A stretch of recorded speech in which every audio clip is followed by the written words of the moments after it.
AITA for telling my sister she's not allowed to bring her homemade food to Thanksgiving because her cooking is ruining the meal. Every year, our family does a big Thanksgiving dinner, and we all typically bring a dish or two. My sister, who's a lovely person in every other way, insists on cooking something homemade every time. The issue? She's not a great cook, and I don't mean just not great. I mean she has somehow managed to turn classic dishes into borderline inedible creations. For context, last Thanksgiving, she showed up with her special recipe stuffing that was over-seasoned with random spices like cinnamon and cardamom. It was dry, and the flavors were confusing and totally off for stuffing. Only one person took a small bite, and the rest went untouched. Another year, she brought a green bean casserole that had some kind of strange, chewy texture. She later admitted she used coconut milk and almond flour to experiment. No one wanted seconds of that either. This year, I'm hosting Thanksgiving. Since I'm responsible for putting it all together, I wanted to keep the menu consistent so that people could actually enjoy a cohesive meal. I thought I'd avoid drama by asking her to bring non-food items instead, like wine, soda, or even some flowers. I explained to her, very kindly I thought, that I just wanted to make things easy and streamlined, and I'd handle the main dishes. But she didn't take it well. She got offended and told me I was being controlling and shutting her out of the family gathering. She then accused me of making her feel inadequate and said that Thanksgiving is about everyone contributing, not me deciding what's acceptable. I told her that everyone appreciates her effort, but that she could contribute in other ways and still be part of it. She doubled down and said she's bringing her famous green bean casserole whether I like it or not. Now, my mom and a couple of other family members have chimed in, saying I should just let her bring whatever she wants because it's Thanksgiving, and it's the thought that counts. They're acting like I'm committing some huge offense by wanting the food to be enjoyable for everyone and not have random experimental dishes that no one will eat. But I feel like I'm just trying to keep the meal enjoyable and, frankly, edible. I don't think it's wrong to want guests to actually enjoy the food, especially since I'm putting in a lot of effort to host. Am I really being unreasonable here? AITA? Relevant comments. Commenter, YTA. It's one dish that everybody knows is bad and won't eat. Why is it a big deal? OOP. I get where you're coming from, but it's not just one dish. It's every year. And every year she brings multiple dishes with strange combinations that no one eats, and it ends up feeling awkward because she keeps pushing people to try her food, and you're stuck pretending it's not that bad, or trying to avoid it altogether. It also feels like a waste of time, effort, and money, especially since it's supposed to be a big family meal where we enjoy the food together. I just want people to actually look forward to the meal, not feel obligated to pretend they're enjoying her experiments. I didn't think it'd be a big deal to ask her to bring something else. It's not like I'm uninviting her, but maybe I could have handled it differently? Commenter do. I'm just super curious what other things she's made. If you're willing to expand on a few more, I want to know how bad we're talking here. OOP. Oh, buckle up, because there's a list. Here are some highlights from past family gatherings. Thanksgiving 2019. She made a spicy cranberry sauce that had whole chunks of jalapeno in it. She insisted it was elevating the flavor profile, but it ended up making people's mouths burn while eating turkey. We tried to pair it with other stuff on the plate, but it was a no-go. 2. Christmas 2020. She brought a fusion mac and cheese with wasabi and horseradish mixed in.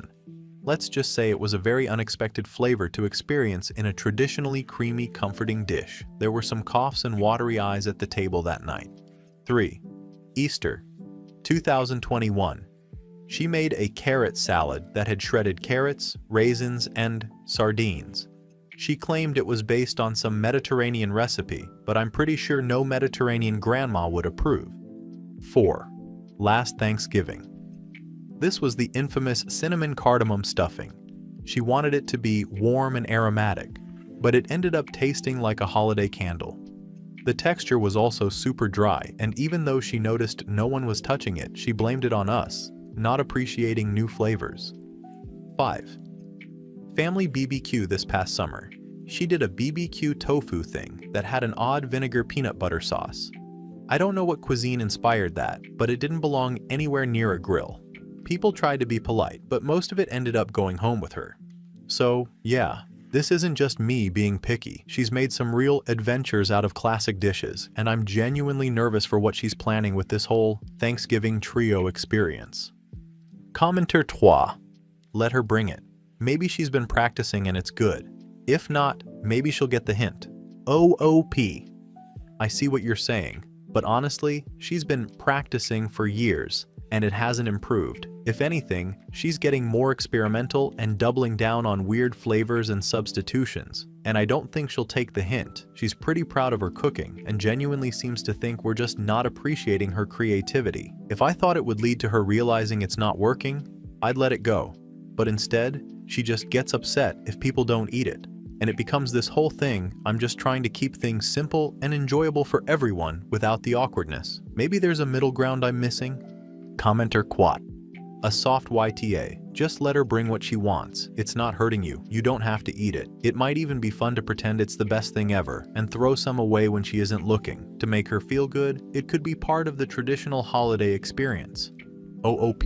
I get that, and maybe I am overthinking it. It just feels like a small battle I'd rather not have every year, especially when I'm hosting and trying to make sure everyone genuinely enjoys the meal. I mean, I can definitely go with the smile and nod approach for the sake of family peace, but it does feel a little exhausting to pretend every time. I guess I just don't want to encourage her thinking that everyone actually loves it, especially when it's clearly not working. But you're right. It's just food, and maybe I should focus more on making her feel included than on the menu being perfect. I'll try to keep this in mind and relax about it. Update 1. Alright, well, things have escalated fast. Thanks to everyone who offered advice. I tried to compromise, but it's already turning into a whole thing, and Thanksgiving is still a few weeks away.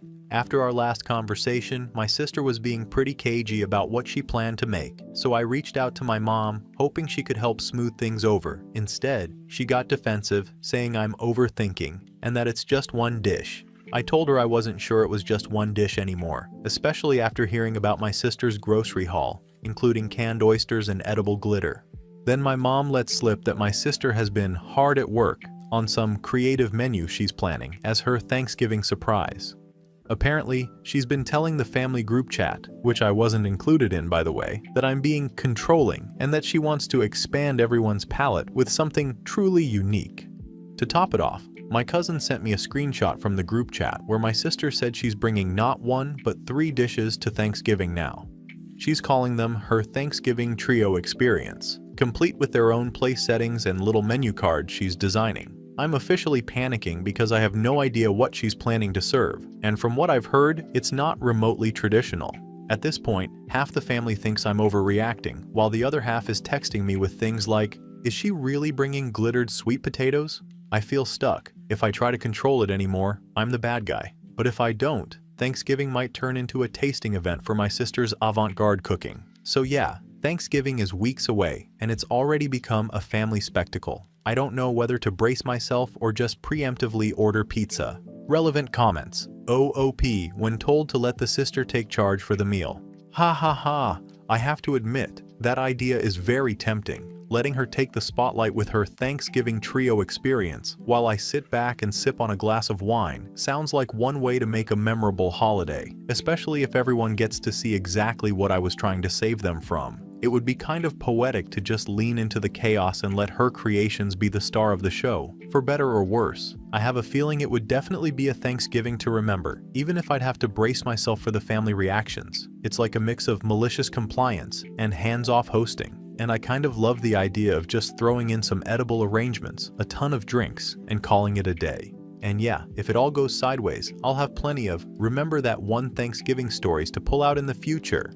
Thanks for the laugh and the wild suggestion. This might just be a holiday fantasy, but it's definitely a fun one to think about. Commenter. Honestly, I think you should just let her do this. It can be a new family tradition. Your sister brings something weird and inedible. You all ignore it and poke fun at her terrible cooking later. Is this really something you want to create drama over? OOP. You're right. Maybe I've been looking at this all wrong. Letting her bring her unique dishes could actually become a funny little tradition if we let it. I mean, every family has its quirks, and maybe this is just one of ours. Instead of stressing about it, I could just embrace it and let her dishes be part of the Thanksgiving lore that we joke about later. It's definitely not worth creating unnecessary drama over, and if we all just go with it, I bet it'll be less awkward and maybe even entertaining in its own way. Thanks for the reminder to just roll with it and not take it so seriously. Commenter du. Ooh, please update us after Thanksgiving. I can't wait to hear about her culinary experiments. OOP. Haha, don't worry, I'll definitely keep you all posted. I'm honestly half curious and half terrified to see what she ends up bringing. If past holidays are any indicator, we might be in for some very creative dishes, and I have a feeling the family reactions alone could make for quite the story. So, stay tuned. If anything wild goes down, I'll be back with all the juicy details after Thanksgiving. Fingers crossed for a low-drama meal. But let's be real, I'm probably not that lucky.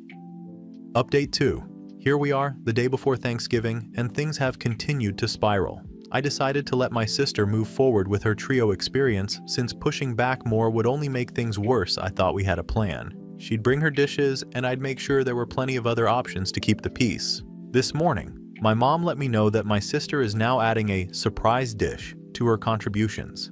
She's been very secretive about what it is, which has everyone nervous after her past attempts. My mom thinks it's sweet that my sister is putting in so much effort, but a few other family members are not as optimistic. My cousin texted me privately, asking if I had backup food ready, and my dad casually mentioned bringing extra rolls, just in case. At this point, I've decided to stick with the plan and let her have her moment. I'll still have a few traditional dishes on hand so no one goes hungry. Tomorrow will probably be chaotic, but it should at least make for a memorable holiday. Wish me luck. I'll update after Thanksgiving if anything noteworthy happens. Final update. Thanksgiving dinner is officially over, and I genuinely don't know where to start. I feel like I just lived through a fever dream of culinary chaos and family drama, and I need a moment to breathe before I can even process everything. My cousin and I are heading out for drinks to dissect all of it, because honestly, what just happened deserves its own Netflix special. I'll post photos later when I get home, but for now, let me try to give you the rundown. So, my sister showed up earlier than expected, which I should have seen coming. She came in like a storm, carrying not just her 3 dishes, but also this giant platter wrapped in foil, which she was clearly trying to make a big deal about. She immediately started rearranging the table, moving my dishes to the side so hers could take center stage. She even brought her own table runner and candles, saying something about setting the mood for a creative dining experience. I decided not to fight her on it because at this point I just wanted to get through the night without a blow-up. Her trio experience was, well, let's just say it was everything I feared and more. She started with a glittery sweet potato mash that somehow managed to taste like a mix of sugar and sand. The glitter wasn't even edible glitter, it was craft glitter, which I didn't realize until one of the kids said, "This is crunchy," and I looked closer. Then there was the cranberry and oyster relish. Yes, oysters and cranberries. It looked like someone had spilled jam into clam chowder, and the smell alone was enough to make me lose my appetite. Finally, she brought a pumpkin curry casserole that had raisins in it for some reason, and this weird fishy smell that clung to the air for way too long. But the pièce de résistance was her surprise centerpiece dish, which turned out to be a turkey gelatin mold. Yes, she took ground turkey, mixed it with some kind of broth and seasonings, and turned it into a wobbly, translucent mold shaped like a turkey. She even garnished it with parsley and cherry tomatoes to make it festive. I wish I were kidding. The entire table went silent when she unveiled it, except for my cousin, who immediately started coughing to cover up what I'm pretty sure was a laugh. Things hit their peak when my mom, who has been defending her this entire time, took one bite of the gelatin mold and just froze. She didn't say anything, but you could see the regret on her face. My sister, noticing the lack of enthusiasm, decided to go on this long speech about how Thanksgiving food is too boring and how she's trying to challenge our palates. She even called my ham and mashed potatoes uninspired, which was rich coming from someone serving glitter sand potatoes. The breaking point came when my aunt, who's usually the peacekeeper, tried the gelatin mold and actually gagged. She tried to be polite about it, but my sister saw her reaction and completely lost it. She started yelling about how nobody in the family supports her and how we're all stuck in the past with our unoriginal food. She even accused me of sabotaging her dishes by not hyping them up enough to everyone. At this point, half the table was trying not to laugh, and the other half was just staring at their plates, probably wondering how we got here. My sister ended up storming out of the house, but not before saying something along the lines of, "You'll regret not appreciating my vision when I'm famous." She left most of her food behind, which my cousin and I quietly threw out after dinner. The rest of the night actually turned out pretty nice once the tension was gone. My dad's emergency ham was a lifesaver, and everyone agreed that next year we're either going to a restaurant or just skipping Thanksgiving altogether. So now I'm sitting here wondering how this even became my life. I'll post photos later because you all need to see the turkey gelatin mold to believe it, but for now, I'm off to grab a drink, or 3, with my cousin to laugh, cry over everything that went down. This Thanksgiving was truly something else, and I don't know whether to feel relieved it's over or brace myself for whatever fresh chaos my sister has planned for next year. Stay tuned for photos. It's going to be worth it. Relevant comments. Commenter: did she chow down herself? I don't understand how it could be this bad without having malfunctioning taste buds. OOP. Oh, she absolutely did. She was proudly serving herself generous portions of everything she made and going on about how much she loves bold flavors. Watching her genuinely enjoy the turkey gelatin mold while the rest of us struggled to keep a straight face was something else. At this point, I'm starting to think her taste buds really are on another planet. Stay tuned for the photos. It'll all make sense when you see them. Commenter: duh. Is your sister mentally ill? OOP. Honestly, I don't think so. She's always been eccentric and overly confident about her creative endeavors, but I don't think there's anything deeper going on. I think it's more of a case of her being surrounded by enablers who praise her every move, which has left her with absolutely no sense of self-awareness when it comes to things like cooking. After today, though, I wouldn't blame anyone for wondering.